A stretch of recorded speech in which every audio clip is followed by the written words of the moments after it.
aí, pessoal, estamos chegando aqui ao final desse ano de 2022 e, obviamente, com as perspectivas e as possibilidades do que vem por aí, não poderia faltar uma discussão sobre esse cenário que nós encontramos agora. E aqui nós estamos começando o F5, que vocês podem assistir no canal do YouTube da TV Funorte ou então no canal 11 da NET. Eu sou Eupídio Rocha e, mais uma vez, aqui com a minha colega Maria Fernanda. É isso aí, pessoal. A gente já está, como eu pedi falando, né, chegando aí no final de 2022 e 2023 tem uma situação atípica para a gente, né, que não acontece todos os anos, que é a renovação do governo federal. Então, por isso, a gente está aí cheio de dúvidas com relação às situações econômicas, à situação política. E para a gente poder entender um pouco das perspectivas para 2023, a gente trouxe aqui o Eupronio Neto, professor, que vai falar um pouquinho para a gente sobre isso. Seja bem-vindo, Eupronio. Obrigada pela presença. Você que já é aqui quase membro, né, de carteirinha do F5. Eu que agradeço, né, a vocês por mais um convite.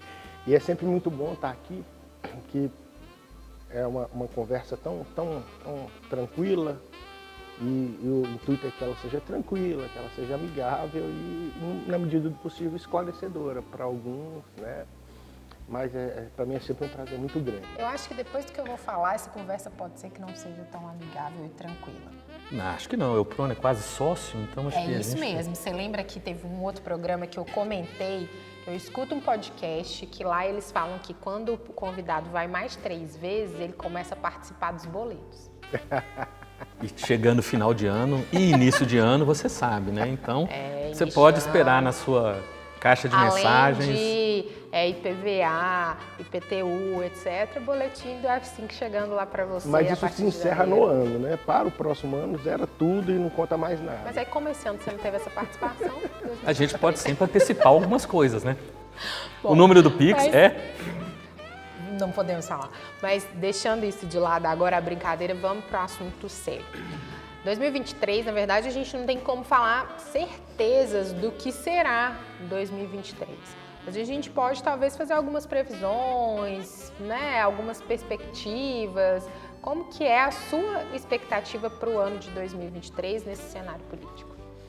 Bom, falar de 2023, né? Do cenário político, eu vejo que é uma pergunta bem ampla, né? Qual cenário político a gente vai estar falando? O cenário político nacional, o cenário político internacional, porque eu espero que o Brasil, eu imagino que o Brasil, ele vai ter, né, um holofote da mídia, a gente vai ser a atenção da mídia mundial, não só nos aspectos nacionais, como também nos aspectos internacionais, né? Então, pensar em 2023, a partir de uma perspectiva do Brasil, eu acredito que o Brasil será, né, estará em evidência não só a partir das políticas internas, mas também nas políticas externas. Mas e por que isso, né?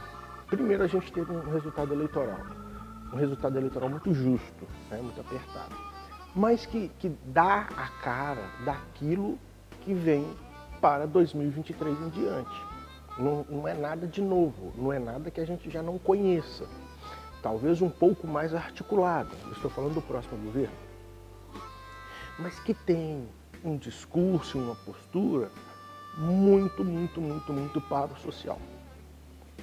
Então, se a gente olhar algumas políticas, né, políticas na parte da educação, políticas sociais e uma série de outros assuntos, e a gente percebeu o que ocorreu de 2015, 2016 para cá, né, muitas dessas articulações que foram feitas no cenário político, eu acredito que elas serão revistas. E, obviamente, serão revistas dentro de um caráter, dentro de um modelo político que a gente já viu trabalhando aqui de 2002 a 2010, né? Obviamente, o Brasil de hoje não é um Brasil de 2002, não é o Brasil de 2003, quando começou de fato o governo até 2010. Nós não estamos vivendo aquele momento mais. Contudo, a gente sabe que quem vai assumir, né, o timão desse barco não é ninguém inexperiente, não é ninguém, né, incapaz, e espera-se que tenha uma condução que atenda às expectativas, né, às nossas expectativas, né, as expectativas da grande parte dos brasileiros, sejam aqueles que votaram ou não. E o que eu falo, o que eu chamo de expectativa, gente? É a volta do crescimento, ok? Obviamente, a gente está falando de uma estabilidade política interna e uma estabilidade política externa. O Brasil voltar a ocupar o seu lugar de destaque. Eu estou falando daquele Brasil líder do G20, né? Aquele país que encabeçava todo um discurso para além do G7. Um país que tinha uma postura muito condizente com a política ambiental que se espera, né? Desde 92, a gente não tem conseguido, desde a ECO 92, as propostas postas lá, a gente não tem conseguido avançar, mas naquele período de 2003 a 2010, a gente tinha um foco nessas políticas, né, ambientais. Então, são essas posturas que a gente espera que esse país vai ter, que esse novo momento político ele alcance, né? Um crescimento econômico, mas ao mesmo tempo um equilíbrio sob o ponto de vista ambiental e a questão social, que sempre foi vista como um carro-chefe nesse governo. Isso eu estou falando sob o ponto de vista interno. Sob o ponto de vista externo, aí há outras coisas que o mundo espera do Brasil, né? E o que seriam essas coisas? Primeiro, uma liderança do Sul. O Sul está desprovido de um grande nome. O Sul está desprovido de um grande líder. E isso já tem um bom tempo, já tem mais de 10 anos. O Sul está desprovido de um grande interlocutor. E o que eu chamo de Sul? Obviamente são os países em desenvolvimento, né? São os países subdesenvolvidos. A gente imagina que os BRICS serão reativados. A gente imagina que a política do Mercosul será retomada. A grande parceria Brasil e China, ela será retomada também. Brasil e Índia, Brasil e Rússia, por mais que haja esse problema sério aí com a Ucrânia, e deixando claro que o Brasil tinha uma política científica muito bem estabilizada com a Ucrânia, no desenvolvimento da base de Alcântara, lançamento de mísseis e tudo mais. Então, assim, essa condição de que nós vamos voltar a ocupar esse lugar no cenário internacional como um país, né, que tem uma liderança que fala por outros, que é o que se viu, né, eu acredito que o mundo espera isso também.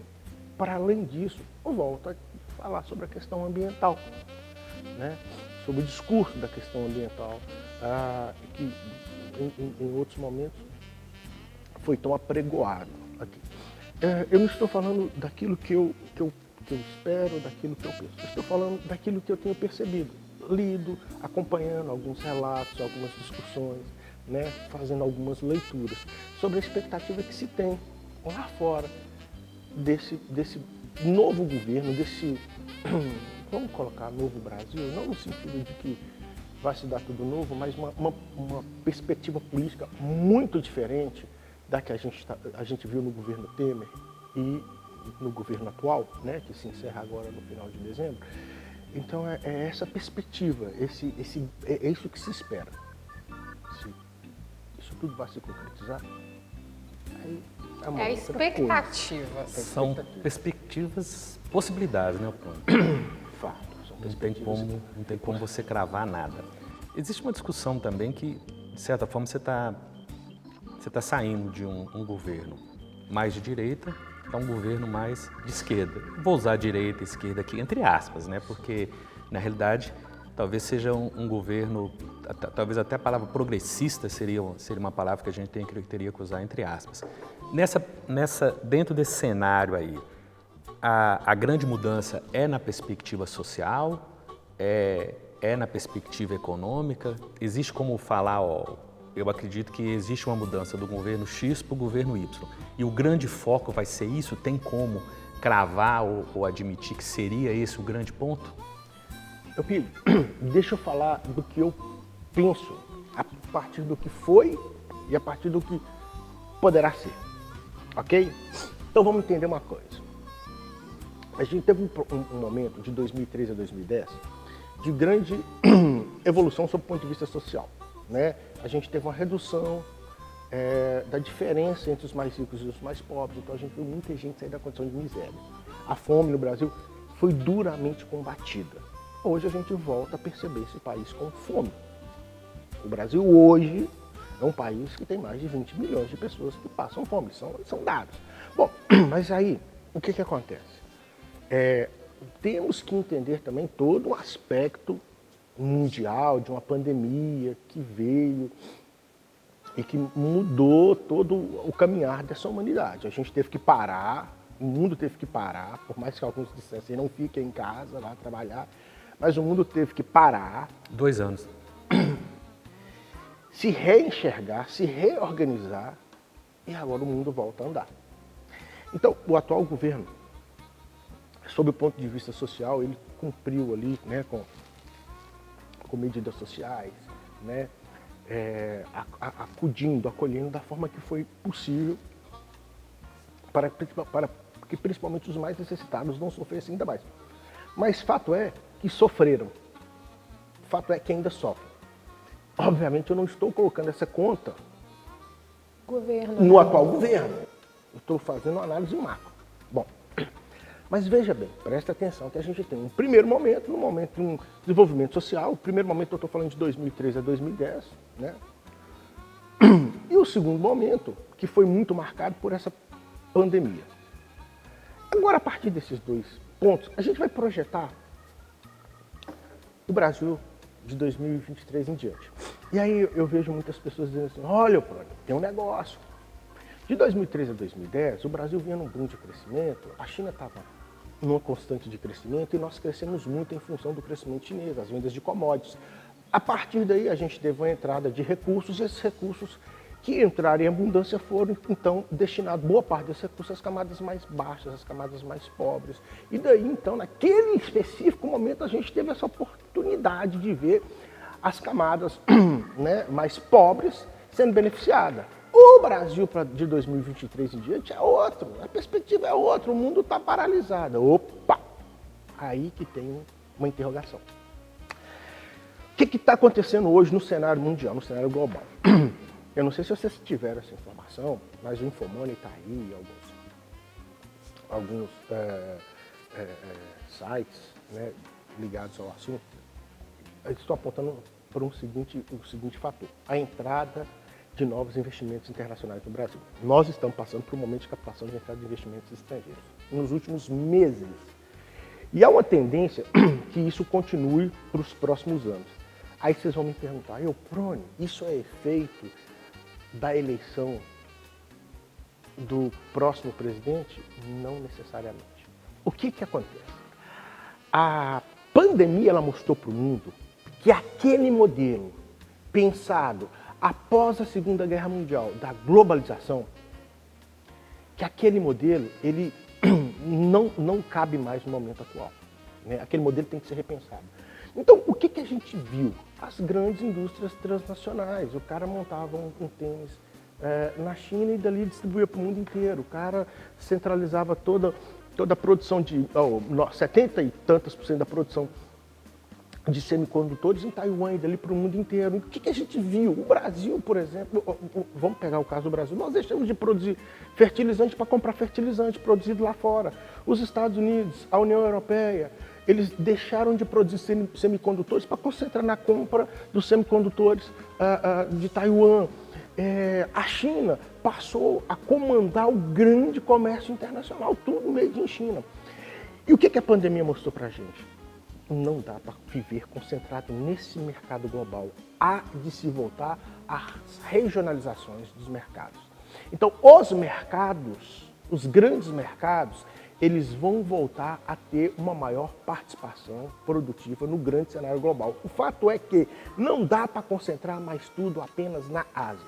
E aí, quando se olha a partir disto, quem é um grande parceiro, com grande capacidade de produção, especialmente rico em matéria-prima, e que tem uma possibilidade de receber investimento assustadora, porque tem uma grande população, o Brasil. Então o Brasil, eu estou falando do Brasil, mas aí a gente vai pensar em Brasil, a gente vai pensar em Indonésia, a gente vai pensar no México, né? O México é sempre muito importante, a África do Sul, os BRICS, a Indonésia, o Vietnã, né? Vários outros países e a própria Europa. e a própria Europa, que vão voltar a ter um protagonismo. No caso do Brasil, a gente se fechou muito na produção de commodities. Mas a indústria está em queda. Tá, mas a produção brasileira de commodities, durante todos esses últimos anos, se manteve numa constante, né, numa crescente constante. Então, há de se esperar para os próximos anos uma tendência mundial, né, das regionalizações, dos mercados regionais. Não, obviamente, eu não estou falando de uma volta do período de Guerra Fria, onde você tinha, né, o leste europeu, né, o Comecon, União Soviética, né, e o oeste da Europa e as Américas, voltado para o interesse americano. Não é essa divisão de mercado. Isso é uma divisão, na verdade, para você ter possibilidades, né? Sim, de uma nova pandemia o mundo não ser tão brutalmente porque, assim, afetado. aconteceu de muita coisa faltar porque a China não estava dando conta de entregar. Se a gente tivesse outras possibilidades, né, talvez isso não teria tido esse impacto tão forte. Você quebrou a cadeia produtiva. E isso é muito sério. A gente ainda está trabalhando com preços, vou pegar como exemplo, preços de automóveis estratosféricos. Por quê? Porque lá no passado foi quebrada a cadeia produtiva, você não tem os semicondutores. Em meio à pandemia, o mundo para, os fabricantes de autopeças param. E quando você fala, olha, o mundo voltou, as pessoas não estão preparadas, o dono da fábrica não fez o pedido ao seu fornecedor de matéria-prima, né, o dono da fábrica das diversas partes. E até que você consiga reorganizar isso, para botar tudo isso em produção novamente, leva-se muito tempo.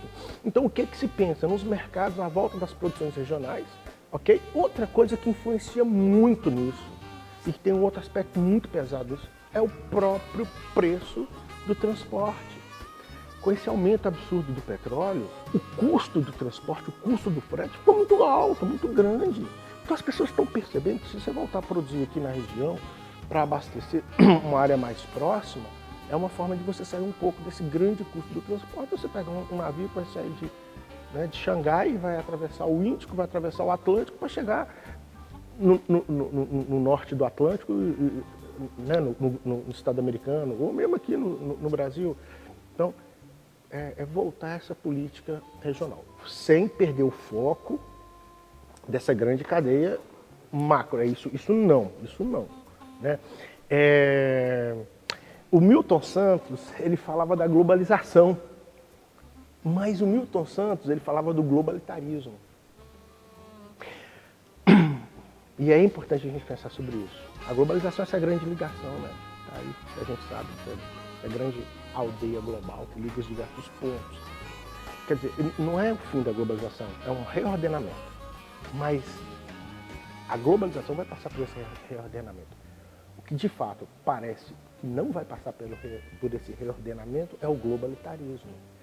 E o Milton Santos colocava como globalitarismo, né, o poder totalitário daqueles macroagentes econômicos que continuam dando as cartas e comandando todo esse aspecto econômico mundial. Então, é uma reorganização da globalização, mas o globalitarismo continua intacto.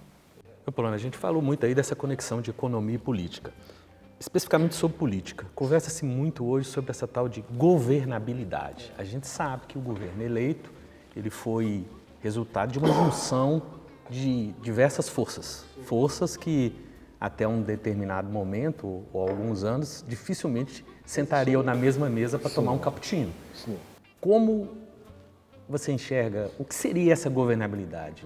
Como é que você enxerga isso e como manter isso? Primeiro, o que é a governabilidade? Depois a gente vê as perspectivas e as possibilidades. Olha, um fato importante é que esse grande aspecto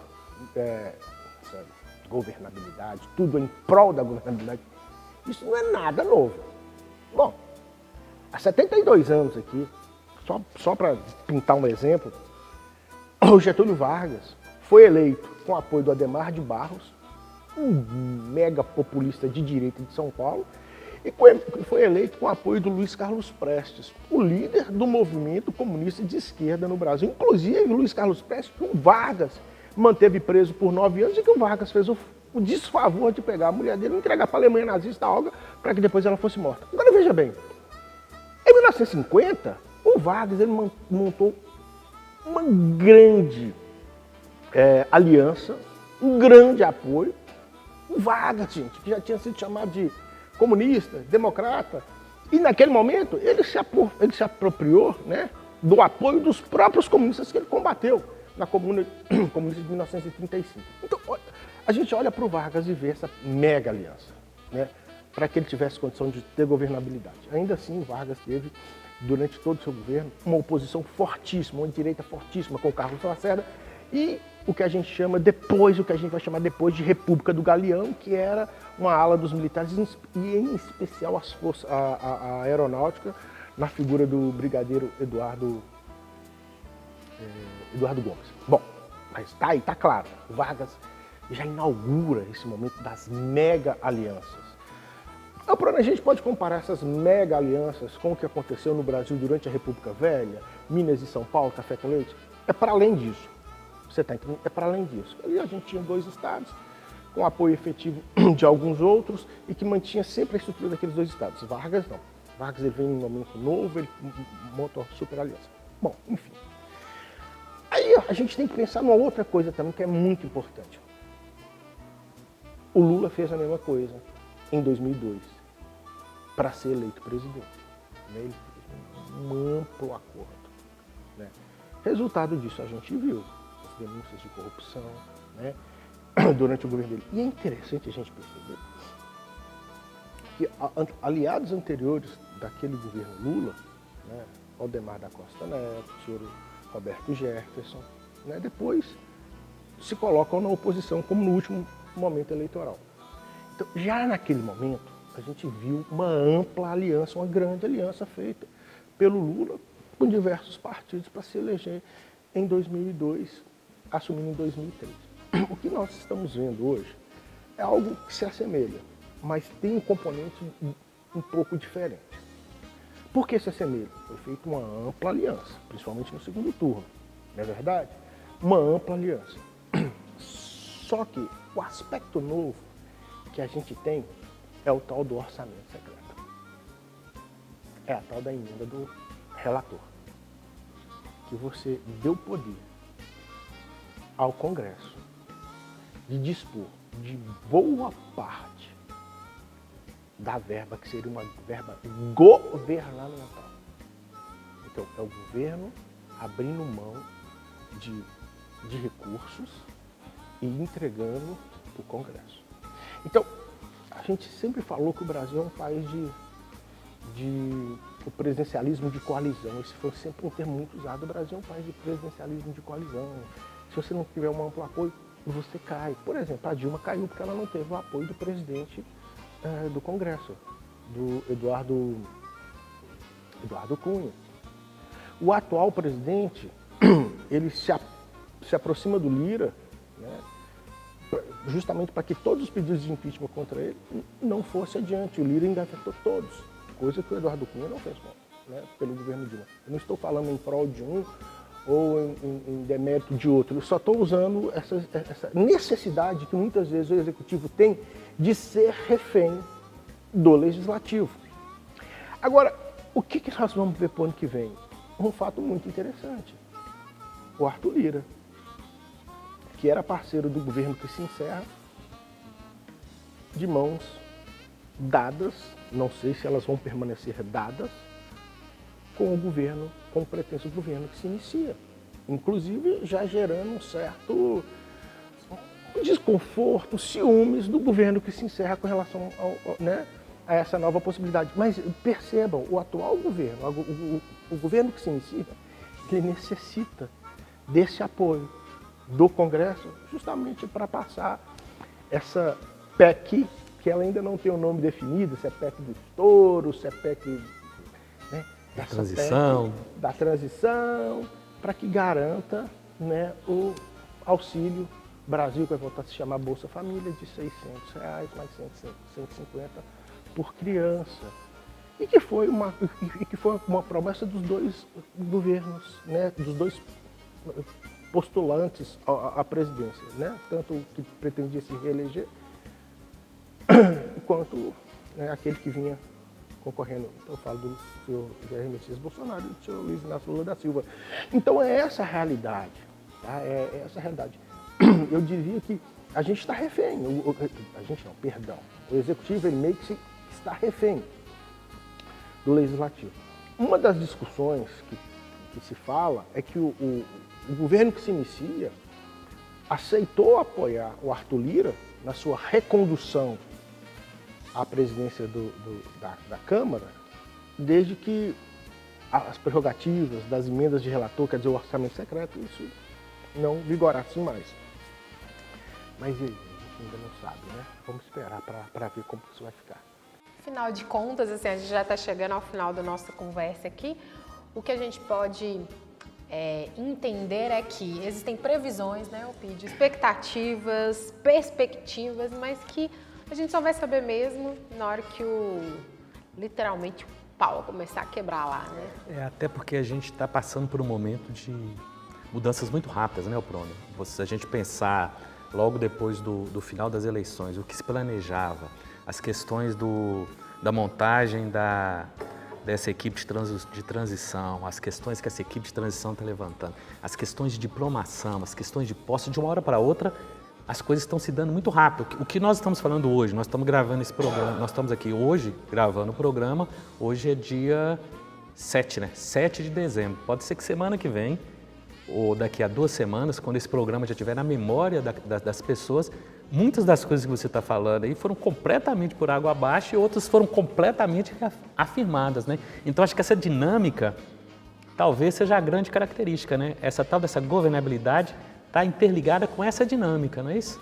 Eu penso que sim, sabe, Elpidio? E eu penso em outra coisa. As pessoas antigamente, elas tinham tempo, elas esperavam, elas entendiam que para tudo havia um tempo. Um tempo para que a ficha de uma eleição caísse, um tempo para que os candidatos, né, se reorganizassem, se reaprumassem, alguns cantando vitória, outros juntando seus cacos. Aqueles que estariam cantando vitória se preparando para montar todo um projeto de transição, né? Aqueles que estavam juntando seu caco, né, seus cacos, tentando se reagrupar. Hoje, um fato muito importante, o mercado está enlouquecido porque quer saber quem vai ser o novo ministro. Talvez não seja mais o ministro da Economia, e volte a ser ministro da Fazenda e ministro do Planejamento. Tá? Então, vamos novamente acabar com a figura do ministro da Economia e voltar para 2 passos, Fazenda e Planejamento. Então, não se dá o tempo necessário, não se espera o tempo necessário. Há essa necessidade de respostas rápidas, né? Aquilo que se fala chega muito rápido a todos os ouvidos, cada um entende como quer e muitas vezes surge aquele alvoroço. Eu volto a dizer a agitação do mercado. Tudo bem, a instituição mercado, que com as primeiras palavras do presidente eleito se agitou, o dólar subiu, a bolsa caiu. Mas percebam uma coisa, o presidente eleito manteve o mesmo tom, manteve no mesmo ritmo, né? Toda a política ali de transição, formação dos GTs, né? Dos grupos de trabalho. E à medida que as coisas foram sendo entendidas, a gente está vendo o dólar abaixou, a bolsa voltou a ter, né, viés positivo. Então, calma, vamos esperar, vamos dar tempo.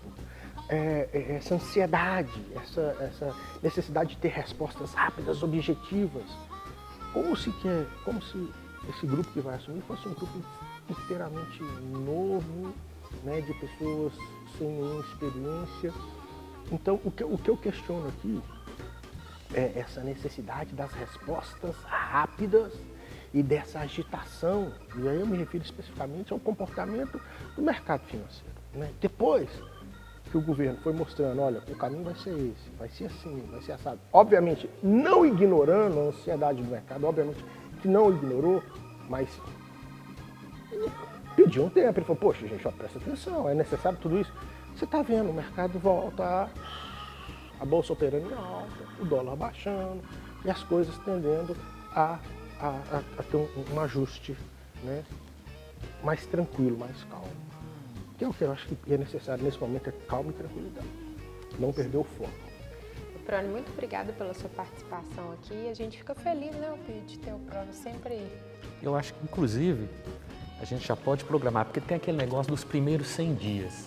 Eu me lembro, naquela época que eu comecei a votar, tinha muita discussão, Sim. mas um pouco antes de você, né, Polônio? Que logo depois você começou a votar também, né? Então, tinha aquele negócio dos primeiros 100 dias. Mágicos 100 dias. Exato, os primeiros 100 dias. Então, 100 dias. de repente a gente já coloca, produção, coloca na nossa pauta aí, os primeiros 100 dias de 2023, que aí a gente vai poder, de repente, até reassistir esse programa e fazer um react. Nossa, e aí, tal, eu estava certa, eu estava errada, né? Me perdoa, minha culpa. Falei bobeira. Seria muito bom. Mas é isso, então 2023 a gente te aguarda aqui para os 100 dias, Exatamente. né? E para várias outras pautas aí, se Deus quiser. Inclusive, Feliz Ano Novo, Feliz Natal para você e para sua família. Para vocês também, né? Para todos, para a equipe que está sempre junto aqui com vocês, a tia do lanche que sempre deixa um lanche muito bom, né? Eu pedi para você e toda a sua família, Maria Fernanda, que é de São João da Ponte, né? Como toda a família dela, meus conterrâneos, da grande metrópole. Centro do E mundo. para mim é muito agradável estar aqui, falando para toda a comunidade que tem o prazer de vos assistir. Perfeito, então. Vamos agora para um pequeno intervalo. A gente faz aí aqueles tradicionais breaks, né, comerciais sobre o que a gente produz aqui na TV FUNORTE e logo a gente está de volta para continuar com essa questão do cenário político, né, Fernanda? É isso aí, até daqui a pouco.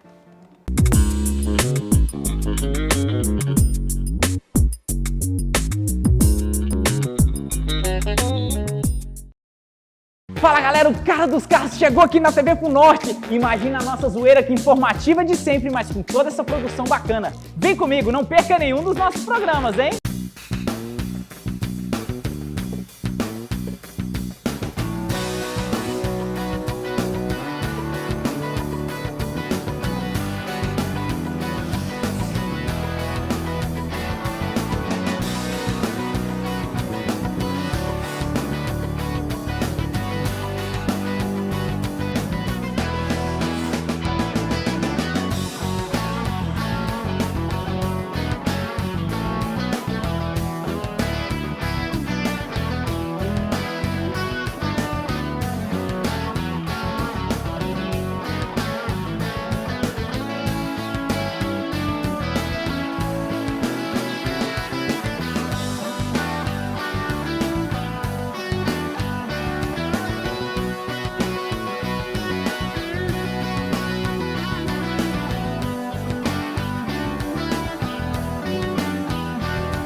Estamos de volta com o F5, falando um pouquinho sobre o cenário político, o cenário econômico que nos espera aí no próximo ano.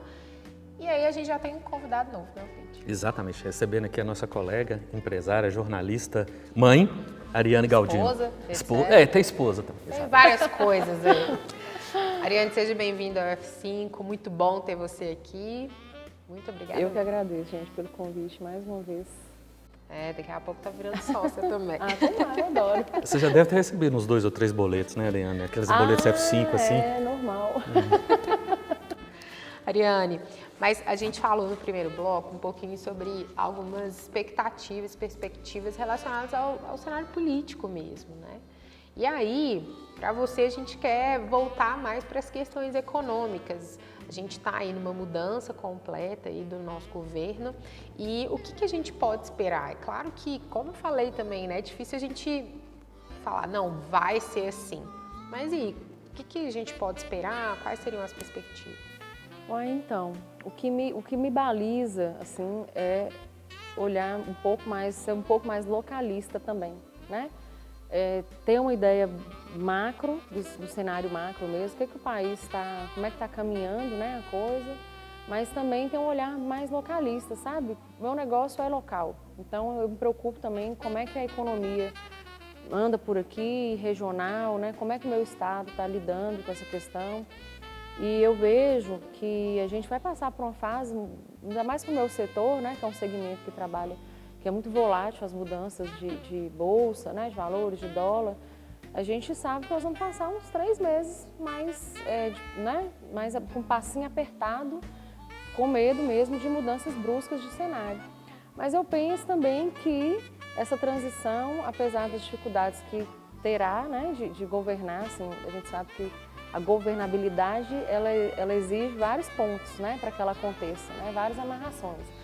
E as dificuldades que têm sido postas, né, que a gente tem visto, a mídia e até muita especulação mesmo, né, a gente sabe que elas vão ser vencidas no período de transição, porque é comum, né, é uma expressão que não é muito legal de se usar num programa de TV, não, mas assim, o mercado abana o rabo, né, o Congresso abana o rabo, as coisas elas vão se encaixando ali na dinâmica deles. Então, entender que desde que o Brasil, né, aderiu à democracia, que as coisas funcionam dessa maneira, então dá pra gente, assim, pelo menos alçar um pouco de calma e falar assim, vamos esperar um pouco, né, as coisas caminharem, porque elas vão se resolver, né? Um presidente passar a faixa, não querer passar a faixa para o outro, não vai impactar no andamento do governo. Isso não vai impactar no andamento do governo, né? A gente viu isso acontecer nos Estados Unidos com o Biden, o Trump não passou não teve a solenidade, né? Mas isso não é o que faz, né, com que aconteça a governabilidade.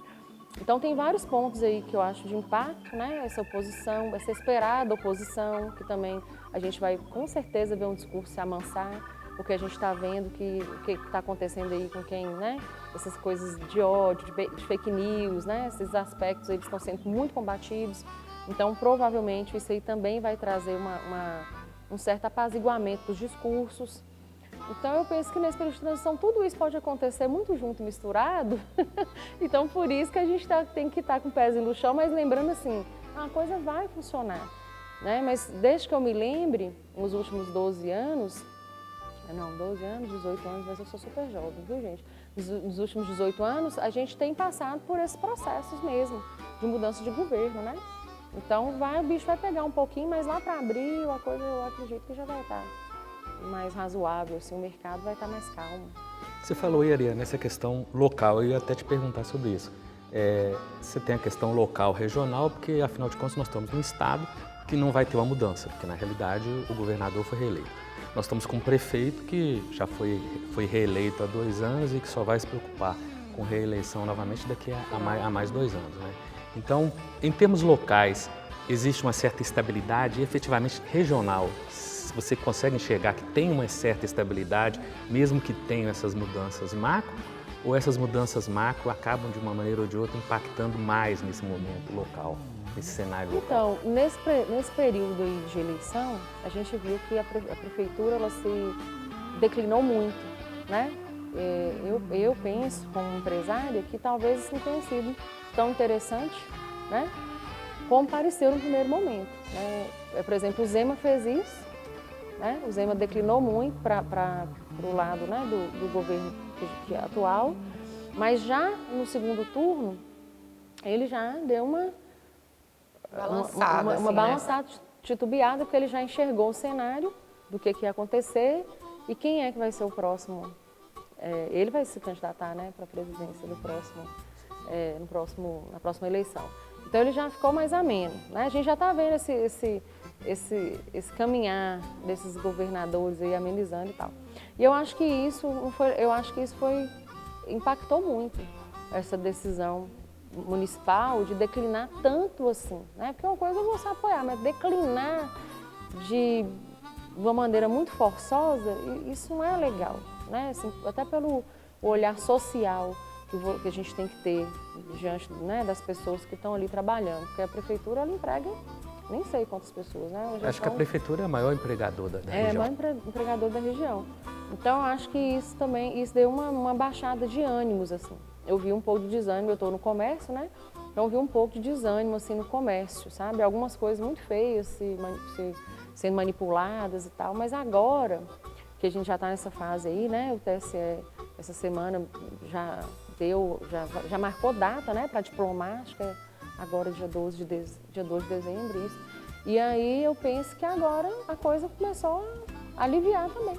As pessoas elas estão preocupadas em trabalhar e fazer a economia girar.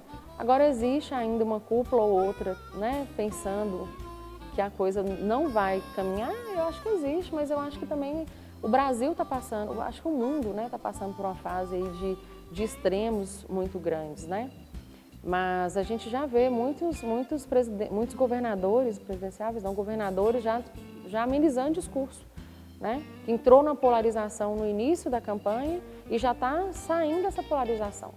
Porque não tem, é como eu digo, né? Os governos vão abanando o rabinho, o mercado vai abanando o rabinho, então o cenário já está desenhado. 2023 vai entrar com outro governo. Então esses outros governos que estão aí, é lógico que eles têm que também tentar, né, fazer os conchavos, essa palavra não é muito bonita. Os acordos. Essa palavra, os acordos. Governabilidade. Obrigada, melhor. A governabilidade. Fazer com que a governabilidade ela ganhe ritmo, né?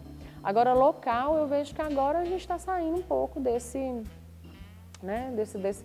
dificuldade, desse desarranjo aí. Mas o mercado, assim, né, ele está sempre...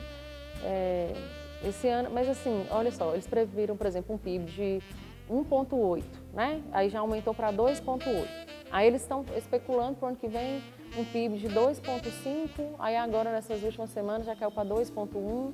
É o que eu falo assim, se a gente ficar muito no macro, a gente esquece o local, né? E o nosso local está crescendo muito, Montes Claros está recebendo indústrias, né? Meus colaboradores mesmo esse ano que vem vão começar a fazer inglês, uma vez por semana, porque a gente está tendo uma demanda, inclusive, né, de gringos, né, frequentando o comércio. Então, Montes Claros é uma região que está cada vez mais recebendo investimentos, não só Montes Claros, mas em torno, né? Você tem aí uma Jaíba, que está até tentando um título aí de Vale do Silício Mineiro, né? Que também tem muito investimento. E tudo isso gera muito movimento para cá, né? A gente tem também esse aspecto da energia solar, né? Que também está gerando muito emprego e rendimento para cá, que inclusive tem sido acompanhado de perto pelo município, porque o município tem uma preocupação, pelo que eu percebi, né, das conversas que eu já tive com o vice-prefeito, por exemplo, eles têm uma preocupação, por exemplo, de fazer algo que seja equilibrado, né? Porque se liberar demais, vira muita fazenda de energia solar e a nossa grande riqueza, né, de agronegócio, de pecuária, ela vai sendo engolida porque existem aí diferenças, né, grandes entre um negócio e outro. Mas a gente está vendo um equilíbrio aí nessas partes, o município está acompanhando de perto. E isso faz diferença, né? Isso faz diferença, porque a gente fica bem colocado no que a gente imagina aí, né, de crescimento regional. O governador, por exemplo, do estado, o Zema, ele teve aqui o ano passado, esse ano inclusive também, né, várias vezes, né, para vários encontros com empresários, com indústria. Então eu acho que isso tudo só mostra que a nossa região ela tem um valor econômico grande para o estado, né? E que isso com certeza tem sido bem aproveitado. Adriane, e aí a gente está falando muito da questão, assim, por exemplo, de empresas e com relação a essas políticas sociais, né? É uma bandeira muito forte do governo que vai se iniciar. Como que isso vai afetar, tanto positivamente quanto talvez negativamente, não sei se existe esse viés, na economia? Então, isso é um tema complicado. É complicado, né? Porque depende muito do olhar. Por exemplo, o meu olhar, ele é um olhar também social, né? Eu vim da pobreza, então assim, eu sei o que eu passei para chegar onde eu tô. E eu tive alguns privilégios, né? Porque assim, eu era da periferia, mas eu não era de dentro da quebrada e eu sou branca. Então, assim, branca visualmente, né? Porque tem os meus antepassados. Mas isso me favoreceu. Então eu sei o que eu passei falta de comida, falta de água, falta de luz, e isso gera uma falta de dignidade para você pegar ritmo para alcançar seus objetivos. Então eu penso que investir na parte social é importante para que a gente possa, inclusive, vê o reflexo disso na questão econômica. E a gente já viu isso, a gente já passou por isso, a gente viu milhares de famílias saindo de linhas de pobreza. Então isso é importante. Eu acho que um movimento que começou lá em Fernando Henrique Cardoso, né, porque muitos dos projetos que o governo do Lula, por exemplo, colocou em vigor, muitos foram criados, inclusive o Bolsa Família, no governo do FHC. A única coisa do governo do FHC que eu tenho uma crítica grande é a questão da reeleição. Mas eu entendo que teve que acontecer para que a moeda pudesse estabilizar, mas eu acho que isso já tem que ser revisto, né? Como tudo pode ser revisto, tem que ser revisto, não é essa questão de reeleição. Mas eu acho que esses projetos, eles existem, né? E eles têm que ser colocados em voga. Eu acho que perde-se muito quando a gente não valoriza o social, a educação. Hoje mesmo, por exemplo, a gente acordou com a notícia de que o CNPq não tem verba para pagar a bolsa. Né? Em Minas Gerais, por exemplo, teve um corte da cifra de milhões, alguma coisa nesse sentido. Teve uma universidade que acordou com saldo zerado, totalmente bloqueado, e os bolsistas. Né? São mais de 200 mil bolsistas, se eu não me engano. Então, quer dizer, isso tem um impacto social, lógico que tem. É uma perda de consumo. Né? É uma perda de consumo, justamente. Então, eu acredito que o social ele tem que ter um espaço, né, de respeito, assim, tem que ter projetos que realmente que sejam fiscalizados, né, para a gente entender os mecanismos, tem que ter critérios, né, certos, tem que ter um prazo, né, os projetos sociais têm que ter prazo também para desenrolar, para desenvolver e para a gente conseguir pesar o que aquele movimento gerou.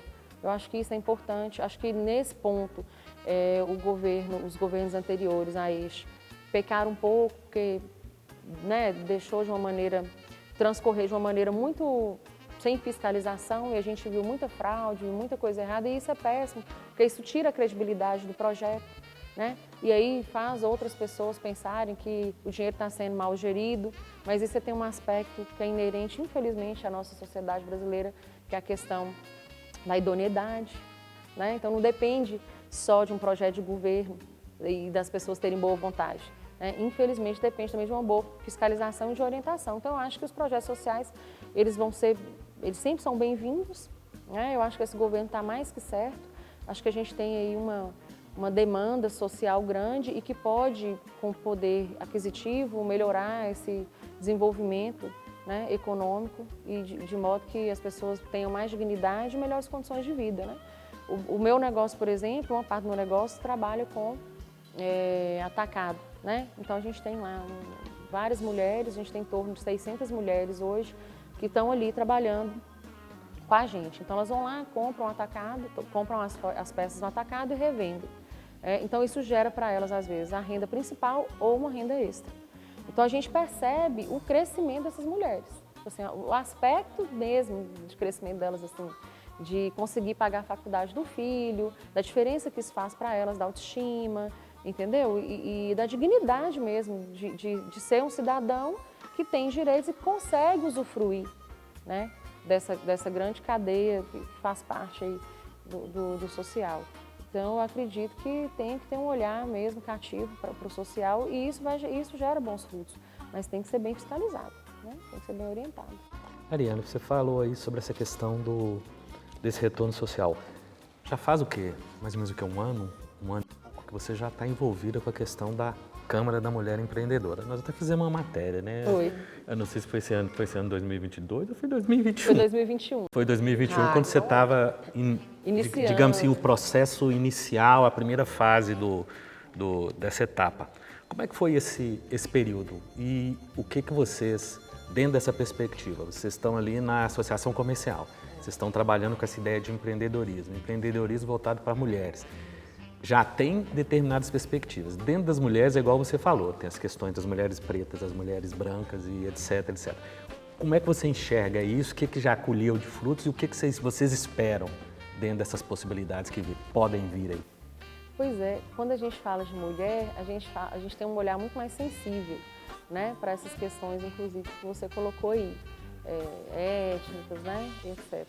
Então, assim, as câmaras, elas têm um poder de juntar uma coletividade, assim, muito diversa, né, nesse sentido. De renda, de cor, né, falando assim, a grosso modo, né. Então, a gente tem visto que a gente tem conseguido de uma maneira não tão seletista, né? Juntar mesmo, angariar aí mulheres que estão fazendo esse bolo crescer. Nós começamos os trabalhos em outubro do ano passado e assim, com um ano de Câmara, a gente tem visto uma mudança assim, muito bacana nessas mulheres nas quais a gente tem conseguido chegar, porque tem isso também, né? Aonde que a gente consegue, até onde que a gente consegue alcançar e o tanto que outras instituições dentro da cidade colaboram para que a gente consiga alcançar essas mulheres, né? Porque se for pensar bem, é a única entidade na cidade e região que é voltada totalmente para o público feminino, que faz essas ações. E são ações pensadas não só para capacitar essas mulheres, né? Porque é importante que elas sejam capacitadas, porque muitas delas vão para o mercado do empreendedorismo por necessidade. É o que a gente, não são só dados que a gente capta ali no dia a dia, mas são dados, né, que o Sebrae tem esses dados e outras instituições aí no Brasil. Então a grande maioria vai para o empreendedorismo por necessidade. E elas precisam ser capacitadas, né? Mas aí nós temos outras questões relacionadas à mulher, por exemplo. Mulheres são mais tímidas para entrar num banco para poder pedir um capital de giro, né? E as próprias instituições bancárias, elas têm restrições para oferecer capital para a mulher, né? O financiamento para a mulher é mais difícil, os juros é maior, né? Agora a gente tem, por exemplo, um banco cooperativo, né, que é o Credinós, que é o nosso parceiro, inclusive, que criou um produto específico para a mulher. Então, eles criaram um produto específico para a mulher, com uma taxa específica. Eles fazem um trabalho muito legal, porque existe um projeto no Sebrae, que chama FAMP, que é um fundo de ajuda para o empreendedor, principalmente o empreendedor que está começando. Porque, geralmente, quando você vai no banco, eles te pedem lá, né, um resumo, né, de faturamento dos últimos 12 meses. Se você não tem faturamento, você tem que gerar. Aí é ótimo, o raciocínio é maravilhoso, né? Como é que você gera um faturamento se você não tem um custo? E aí o FAMP, ele já te ajuda com esse projeto. E o Credinós, por exemplo, ele pega na mão dessa empreendedora, né, que é associada e está dentro do banco cooperativista e vai nesse processo do FAMP e consegue ajudar essa empreendedora, né? É lógico que tem alguns quesitos, por exemplo, né, o nome tem que estar bonitinho, brilhante. Tem algumas questões que são econômicas e que a gente esbarra, né, na estrutura, né, do financeiro, não tem jeito. Mas a gente consegue ver isso e assim, uma questão muito... Eu estou tocando esse tema porque tem uma questão da autoestima. Por isso eu estou falando assim, não é só capacitar, né? Tem um buraco aí entre a mulher e o sucesso dela, que não é só capacitação. Às vezes a capacitação está até depois desse buraquinho, que é a questão da autoestima, ela entender que ela pode estar naquele lugar, que ela pode frequentar aquele lugar, né? E que ela pode exercer um pulso firme, que ela pode melhorar a entonação de voz dela, né? E que tudo isso vai colaborar dentro do processo dela para ela realmente se posicionar de uma maneira mais firme. Então é um processo, é uma construção. Então eu posso dizer assim, nesse ano de construção de Câmara, a gente viu coisas maravilhosas acontecerem, assim. Inclusive esse mês a gente teve um último café, né? Um encontro que foi para mais mulheres e assim é muito bonito de ver. Elas fazem parceria entre elas fazem negócio entre elas. Agora mesmo a gente vai gerar um catálogo virtual, que as associadas vão poder estar acessando esse catálogo e consumir umas das outras, e cada empresa vai dar um desconto ali, e a gente vai fazer uma coisa que vai justamente de encontro ao que eu falei da questão do localismo, né? Que também já é combustível para essa economia local ascender. O que a gente pode dizer é que somos 30 milhões de mulheres empreendedoras no Brasil agora, né? A pandemia ela jogou um holofote gigantesco de luz em cima dessa questão da mulher, em todos os direitos dela. A gente tem visto isso, inclusive, agora na política, né? A gente viu uma Câmara, por exemplo, saindo de 50 deputadas para 70. Né? O Senado ainda é horrível, porque a gente tem cerca de 80 senadores, a gente tem acho que 15 ou 16. Hoje eu entrei para contar lá, porque eu tinha perdido essa conta. Acho que são 16 senadoras, se eu não me engano, num mundo de 80 cadeiras, né? E na Câmara ainda é 15%, mas vai aumentar um pouquinho agora, né? Porque já saiu de 50 para 70. Mas a gente tem visto essa crescente, sabe? Desde 89, né? Desde com as diretas, a gente tem visto essa crescente, mas assim, lógico, muito timidamente. Mas de 2014 para cá, a gente viu uma linha ascendente mais inclinada. E é isso que é necessário para que essas mulheres elas tenham cada vez mais autoestima e se sintam melhor posicionadas. Porque não é só a questão empreendedora, não, é uma engrenagem gigantesca que as políticas públicas elas fazem diferença nisso aí. Então, se a gente tem mais mulheres no legislativo, né, no executivo, a gente vai ter provavelmente mais possibilidades de projetos sendo aprovados que são relacionados a essas mulheres, de impulsos mesmo voltados para a questão da mulher. Esse governo atual, por exemplo, ele chegou a criar uma comissão dentro do Ministério da Economia, né, voltado para a questão das mulheres, que é inclusive uma conquista que a gente pode, talvez a gente possa dizer assim, uma conquista até desse posicionamento, né, das associações comerciais, porque as associações comerciais elas vêm puxando, né, esse movimento feminino das câmaras. Montes Claros, nós somos a 40ª Câmara, em outubro do ano passado. Esse ano nós temos mais de 65. Então, olha só como cresceu, né, de outubro do ano passado para cá, em um ano. E esse movimento não é só aqui, né, em Minas Gerais, esse movimento é em todos os estados do Brasil.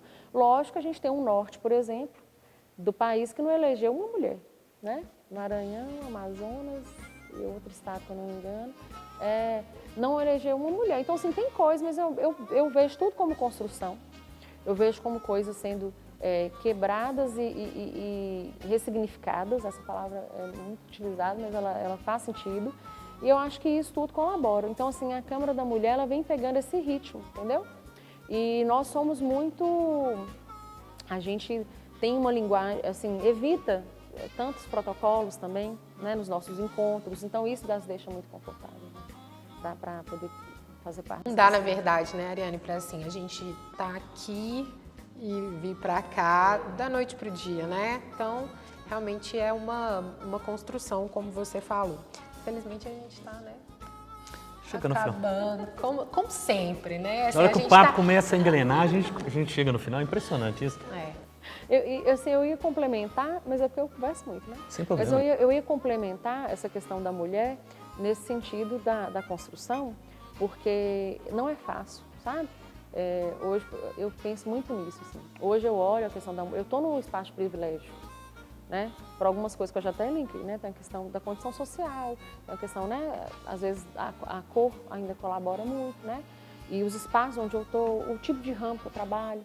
Então, e eu tento sempre sair um pouco desse meu espaço, que eu vejo que é um espaço de privilégio, para enxergar os outros espaços nos quais eu não estou e que eu vejo muita dificuldade dessas mulheres engrenarem, sabe? Então, se essas mulheres que estão começando um empreendimento, ou elas estão já no empreendimento há 10, 15 anos, elas ainda encontram muitas barreiras, né?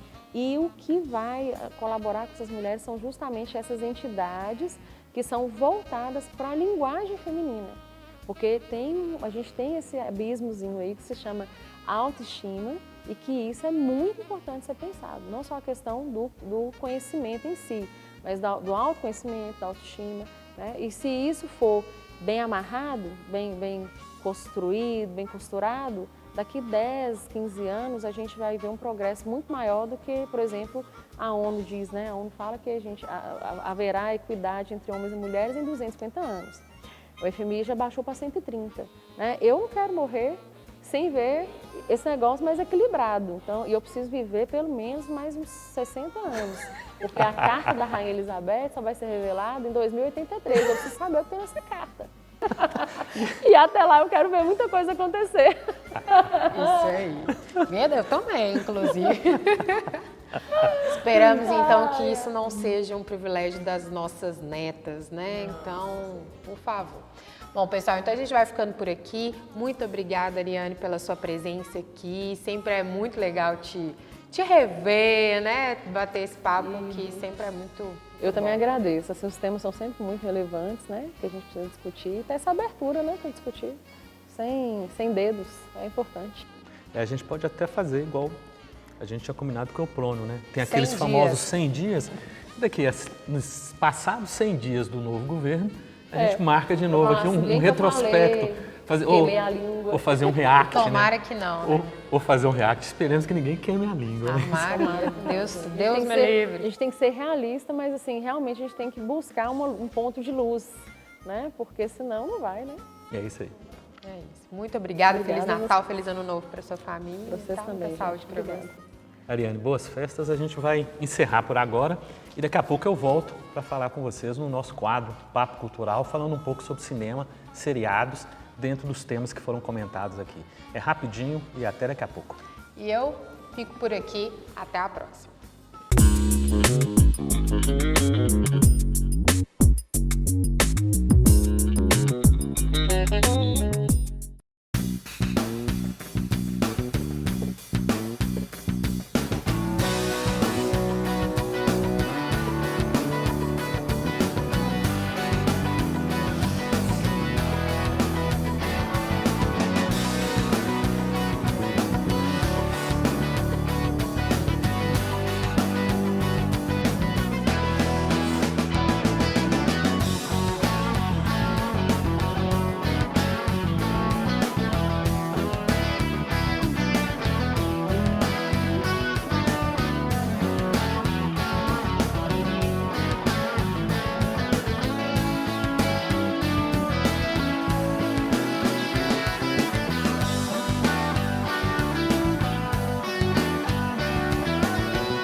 E aí, pessoal, a gente acabou de discutir aí com os nossos convidados, né, o professor Eupronio e a nossa amiga Ariane, sobre o cenário político brasileiro. E aí, vamos falar um pouco sobre cinema, né? Cinema e política está muito interligado, né? A própria hegemonia que a gente tem hoje do cinema americano, afinal de contas, a maior parte dos filmes que a gente consome, principalmente em sala de cinema e em streaming, são produções americanas, e isso é fruto de uma decisão política que o governo americano tomou lá no início do século XX, por volta lá dos anos 20, um pouco antes da Grande Depressão, nos anos 30, de entender que a indústria de cinema gerava recursos muito interessantes. Os Estados Unidos sempre teve uma população enorme. Essa população, na passagem do século XIX para o século XX, estava iniciando um processo de consumo cada vez mais rápido, e uma das diversões que as pessoas tinham naquela época era realmente ao teatro, onde é que você tinha desde as peças mais consagradas até aqueles espetáculos de burlesco, de vaudeville, aqueles espetáculos musicais, e o cinema. Então a indústria cinematográfica americana percebeu que era muito interessante valorizar a produção dos filmes locais e propuseram, articularam o governo a taxação dos filmes que vinham de fora, porque naquele momento, no início do século, a maior produtora de filmes era a Europa. E aí os filmes americanos que custavam mais barato ficaram muito mais interessantes para os exibidores de cinema nos Estados Unidos. Como os filmes eram mais baratos, o lucro era maior, estimulou-se a produção de filmes dentro dos Estados Unidos. E o produto estrangeiro era taxado, então era um produto mais caro, diminuiu-se essa entrada, mesmo que o produto estrangeiro fosse de uma qualidade muito melhor do que o produto local. Então, a partir daí, os Estados Unidos estabeleceu esse controle da produção cinematográfica e dos outros produtos da chamada cultura pop ou da cultura nerd que eles mantêm até hoje, né? E, portanto, cinema e política estão muito entranhados e estão muito amarrados. Existem dois filmes que eu vou fazer a sugestão para vocês. O primeiro é um filme brasileiro chamado Terra em Transe. É, assim, um dos 100 filmes brasileiros mais importantes da história do cinema, do nosso cinema. É dirigido pelo baiano de Vitória da Conquista, Glauber Rocha, e é uma alegoria sobre uma disputa política que acontece num país da América Latina chamado Eldorado, e depois de um governo atribulado, existem dois grupos em disputa. Um grupo mais de direita, por um líder meio messiânico, meio religioso, que está muito bem apoiado por uma parte do empresariado e das Forças Armadas, e um líder populista, que vem com o apoio das chamadas classes populares e de determinados grupos mais progressistas. É uma disputa entre esses grupos, e quando a gente assiste esse filme, que é de 1967, a gente percebe como o Brasil e como a América Latina mudou pouco.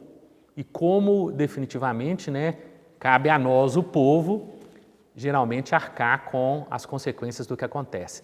O Terra em Transe é um filme que tem muitas características do ano em que ele foi feito. É um filme alegórico, onde os personagens não falam, praticamente eles discursam o tempo inteiro, mas ele faz umas reflexões extremamente interessantes da época em que ele foi feito e que são muito presentes e muito atuais até hoje. Principalmente o papel que os jornalistas, os artistas, os intelectuais vão ter nessa discussão política. O personagem principal é o Paulo Martins, que é um poeta, músico, intelectual, jornalista, que está envolvido nessa disputa entre esses dois grupos políticos. Esse filme está disponível no Itaú Cultural Play, que é uma plataforma de streaming nacional, onde basta você fazer a inscrição e você tem acesso a vários filmes brasileiros. Lá só tem filme brasileiro, de curta ou de longa metragem, e filmes principalmente de uns 5, 6 anos atrás. Vocês não vão encontrar nenhum lançamento lá, mas vão encontrar algumas coisas muito interessantes. Talvez aquele filme que de repente você não quer ler o livro, mas você vai assistir o filme para poder entender o que está acontecendo, para poder discutir na sala de aula. O outro filme é um filme de um dos nossos irmãos, né, a Argentina. Brasil e Argentina estão sempre num patamar bem específico da situação do que acontece na América Latina. E é um filme chamado Argentina 1985. Em 1984, houve uma eleição de um governo democrático, né, depois da ditadura que começou na Argentina em 1976, se não me falha a memória, e aí foi eleito o presidente Alfonsín. E aí, em 1985, é organizado um grupo de promotores, advogados, para que possa ser feito o julgamento dos responsáveis por esse golpe militar que aconteceu em 1976. É um filme muito forte dentro das colocações que ele faz. É um filme que tem uma abordagem política que discute muito a consequência do que foram esses anos de ditadura na Argentina e, de uma maneira ou de outra, acabam refletindo muito com o que acontece em toda a América Latina. Esse filme está na Netflix, é um dos maiores sucessos da Netflix, desde que ele foi lançado, se não me falha a memória, foi no final de novembro ou a início de dezembro. É o filme que a Argentina colocou para concorrer ao Oscar de melhor filme estrangeiro, e ele está com boas possibilidades de passar na peneira, né, dos filmes que foram indicados, e de repente agora em 2023 ele está lá disputando o Careca Dourado, como diz um amigo meu, junto com os outros filmes estrangeiros que vão estar nessa disputa, nessa competição. A história política da América Latina, de uma maneira ou de outra, ela tem muitas similaridades. A gente tem uma influência muito grande dos Estados Unidos, a gente tem a discussão dos movimentos socialistas, comunistas que aconteceram nos anos 60, a gente tem as diversas ditaduras que se implementaram posteriormente, sejam ditaduras mais de direita, sejam ditaduras mais de esquerda, sejam ditaduras extremamente agressivas. Nós temos questões econômicas que estão amarradas junto com essas perspectivas políticas. E aí a gente tem um sem número de filmes que podem ser indicados e que vocês podem assistir, tanto no YouTube quanto nessas diversas plataformas de streaming. Eu fiz aqui uma pequena seleção de mais 4 filmes que são, assim, dicas, né? Além desses 2 que eu falei um pouco mais. A gente tem um filme chileno chamado No, que ele é de 2012, e ele é um filme interessante porque ele vai falar sobre um referendo que aconteceu no final do governo Pinochet, em que a sociedade chilena teria que decidir se realmente chegava ao fim esse período da governança de Pinochet ou não. E aí o pessoal da esquerda, para ter uma possibilidade, uma perspectiva de vencer essa disputa, eles contratam um publicitário para justamente no referendo eles votarem não, que o governo Pinochet vai se encerrar. E é interessante porque esse publicitário ele usa as estratégias da publicidade para vender o seu peixe. E isso é algo que hoje é muito muito comum, né? A gente já fala de marketing político, a gente já fala de articulações. O candidato não é um candidato, o candidato é um produto que tem que ser consumido por vários públicos. E isso que a gente fala hoje e que falou muito nesses últimos 10 anos, já era uma discussão que foi feita lá no momento de transmissão, no momento de passagem de redemocratização do governo chileno. E é muito bem recuperado nesse filme. A gente tem um filme extremamente interessante para nessas épocas de mídias sociais que chama Privacidade Hackeada, que é o filme que fala que tudo que você faz nas mídias sociais deixa um rastro. E esse rastro é utilizado para, de certa forma, te oferecer um determinado produto e, querendo ou não, direcionar o seu olhar. Eu não vou falar muito sobre isso porque todo mundo já tem essa percepção, né? Cada vez que você entra no YouTube, o vídeo que você assiste gera diversos outros vídeos extremamente similares que você recebe como um toque de mágica. Nós estamos falando do YouTube, não vamos nem falar das outras, né? Tem um filme chamado Torre das Donzelas, que aí é uma questão mais específica do Brasil, que fala sobre as mulheres que lutaram contra a ditadura no Brasil e as consequências que elas sofreram. São professoras, políticas, guerrilheiras, enfermeiras, profissionais liberais que foram colhidas nesse processo de repressão e como é que cada uma sobreviveu às dificuldades, às agressões que elas sofreram e como elas conseguiram superar isso. É um filme extremamente interessante, é de 2018. E para finalizar, talvez um dos filmes brasileiros de maior sucesso dos últimos anos, se você não assistiu, provavelmente você já ouviu falar dele, que chama Bacurau, que é um misto de fábula política com filme de ação, filme de terror, filme de aventura, que é aquela história da cidadezinha de Bacurau, que é ameaçada por um grupo de estrangeiros que vêm à cidade para poder caçar os seus habitantes e o que esses habitantes fazem em troca. Talvez Bacurau seja a obra brasileira que mais tem sido falada nesses últimos 5, 6 anos. E como eu falei, se você não assistiu, você já ouviu falar dele. E é um filme que mostra toda a força e a perspectiva e a possibilidade do cinema brasileiro. Porque você pode enxergar esse filme como um panfleto político, uma obra de mensagem política, ou simplesmente como um filme de aventura, onde você tem uma cidade que sofre o ataque de monstros e como é que ela reage a esses monstros. Então é isso. A gente chega ao final. Eu acredito que vocês tenham aí umas boas sugestões, umas boas indicações para vocês acompanharem. Nós estamos no final do ano, então vão ter muitas estreias no cinema, no streaming, na TV aberta, na TV a cabo, então a gente vai ter muito para poder consumir. Eu espero que no próximo programa a gente já tenha algumas novidades, algumas coisas novas e aí a gente traz para vocês mais perspectivas, mais possibilidades, mais sugestões. E se vocês quiserem também, vocês conhecem o nosso WhatsApp, nosso Instagram. O WhatsApp a gente não passa para ninguém não, só para os amigos e para os conhecidos. Vocês conhecem o nosso Instagram, vocês podem colocar lá no Instagram da TV FUNORTE qualquer sugestão, mensagem, crítica, agradecimento, que nós estamos lá sempre conferindo e dando um retorno para vocês. Até o próximo programa, boas festas, Feliz Natal, um ótimo 2023 para todos nós, um bom encerramento de 2022 e até a próxima. Corta.